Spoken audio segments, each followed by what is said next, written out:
A woman sat across from me last Wednesday and said, "I flossed my teeth last night. I don't know why I'm telling you that." I asked her why she thought it mattered enough to bring up. She looked at her hands for a second and said, "Because I don't think anything good is coming, but I did it anyway. Like some part of me is still furnishing a house I don't believe I'll live in." I've been sitting with that sentence for a week. If that lands somewhere in your chest right now, if you're the kind of tired where hope feels like a language you used to speak fluently and have mostly forgotten, you're in the right place. I'm Sarah. I'm a psychologist in Portland, a mother of two, and a woman who has, more than once in her life, kept flossing when she didn't believe in the future she was flossing for. This isn't an episode about optimism. I want to say that early, because I think optimism and hope get filed under the same heading, and they are not roommates. They're not even in the same building. Optimism is a prediction. It says, this will probably turn out fine. Hope, the kind I actually trust, doesn't predict anything. It's quieter and stranger than that. It's the thing that has you setting 2 plates at the table on a night you're eating alone. It's the thing that has you keeping the guest room made up for a guest you haven't spoken to in a year. It's not belief, it's posture. It's the shape your body makes toward a future you can't see and can't promise. So today isn't about convincing you things will get better. I can't promise you that, and if I did, you'd be right not to trust me. This is about something smaller, and I think sturdier. Why you might keep leaning toward a future you don't currently believe in, and whether that leaning means anything. Before we go further, if any of this is landing, I'd love it if you stuck around. Maybe told me in the comments what flossing looks like for you, the small act you keep doing that doesn't match what you actually believe. It helps me know who's out there in the dark with the podcast on. All right, let's get into it.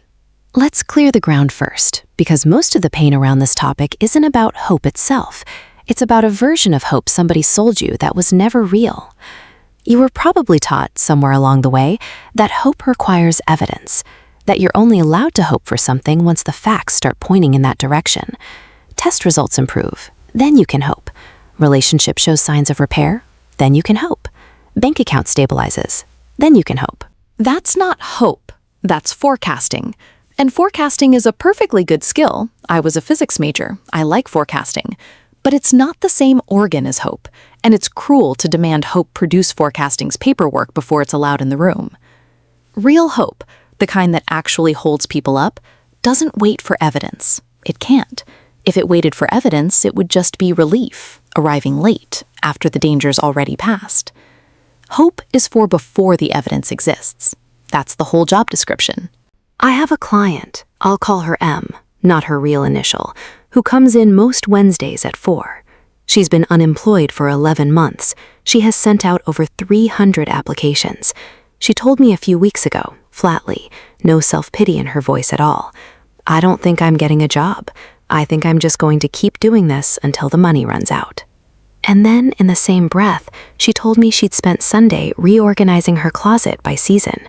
Not because she needed to, because, her words, it felt good to imagine wearing the spring stuff again. I didn't correct her pessimism. I didn't tell her things would work out, because I don't know that, and neither does she. What I said was, notice that. Notice that you organized for a spring you don't believe is coming. That's not denial. That's some part of you refusing to fully evacuate the premises of your own future. We call that hopelessness sometimes, when really it's 2 things happening at once. A mind that has stopped forecasting good outcomes, and a body that hasn't stopped reaching for them. Those 2 things can live in the same person without canceling each other out. You are allowed to not believe and still reach. That's not a contradiction. That might be the most honest posture there is. Here's the false idea I most want to take apart today, that you have to believe something is coming before you're allowed to act like it might be. That belief has cost people years. I've watched it cost people relationships they could have repaired, bodies they could have taken better care of, mornings they could have gotten out of bed for, all because somewhere they decided, reasonably, based on real evidence, that belief was a prerequisite for motion. No belief, no floss. No belief, no closet reorganizing. No belief, no application 301. But that's backwards. Belief is often the caboose, not the engine. Action, small, almost involuntary, barely conscious action frequently comes first, and belief trails behind it later, if it comes at all. You don't need to believe the sun will rise tomorrow to set an alarm. You just set the alarm. The setting of the alarm is not a statement of faith. It's a small vote cast by a part of you that hasn't given up the paperwork, even while the rest of you has. So if you're waiting to feel hopeful before you do the next small thing, you might be waiting for the wrong signal. The doing can come first. It's allowed to. Let me be blunt about something, because I think it deserves plain language instead of a therapy voice. None of us know what's coming. Not the people who feel certain everything is about to fall apart, and not the people who feel certain everything is about to work out. Both of those are guesses. Confident guesses, sometimes very well-informed guesses, but guesses. Clinically, we see that people in genuine despair often mistake the vividness of a bad outcome for its likelihood. The mind, when it's exhausted, gets very good at rendering catastrophe in high definition, and very bad at rendering anything else. That's not a character flaw. It's closer to a nervous system doing its job too well, keeping you braced. But vivid isn't the same as true. You can feel with total conviction that nothing good is coming and still be wrong, not because you're weak or naive or bad at reading your own life, but because certainty about the future was never actually available to you, to anyone. The problem was never that you lost your ability to predict outcomes correctly. Nobody has that ability. The problem is you started treating the bleakest guess as the most honest one, just because it was the loudest. My father used to say Ohio weather was proof God had a sense of humor.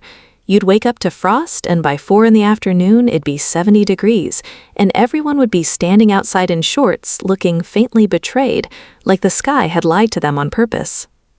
I think about that a lot now, honestly, mostly because people treat emotional weather the same way they treat literal weather, as though the forecast this morning is a binding contract. It isn't.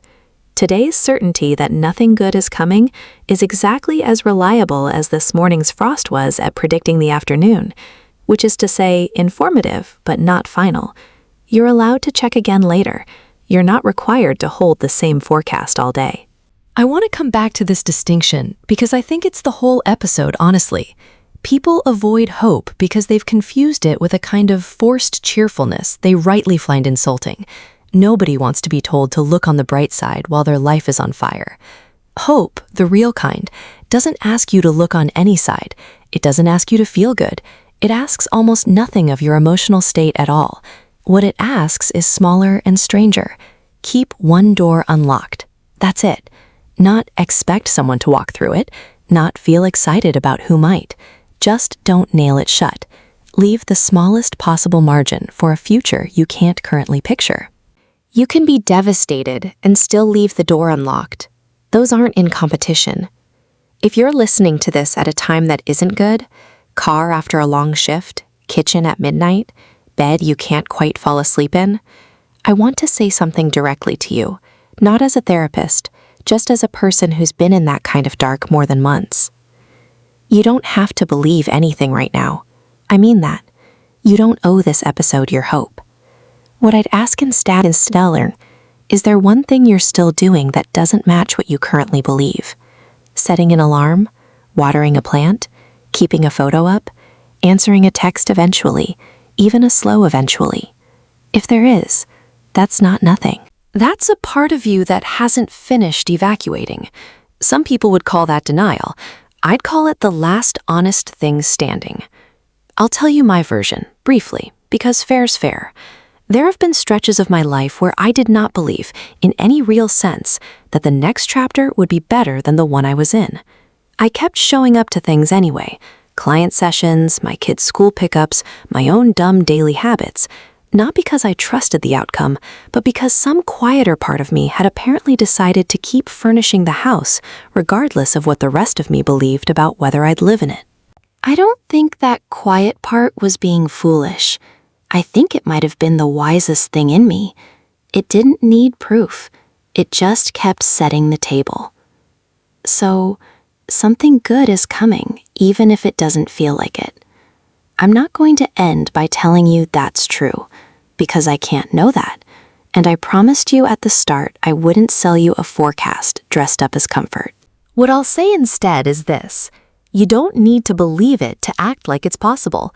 You can keep the door unlocked without expecting anyone specific to walk through. You can floss for a future you're not sure you'll see. You can reorganize the closet for the spring you don't quite trust is coming. That's not delusion. That's some stubborn, unkillable part of you refusing to fully close up shop. If this found you somewhere quiet tonight, and if it helped even a little to hear it out loud, I'd be glad if you passed it to someone else who might need it too, or left a word below about the small thing you're still doing, the one that doesn't match what you currently believe. I read those. They matter to me more than you think. You don't have to feel hopeful to be, in some small and stubborn way, already hoping. That's enough for today. Take care of yourself out there.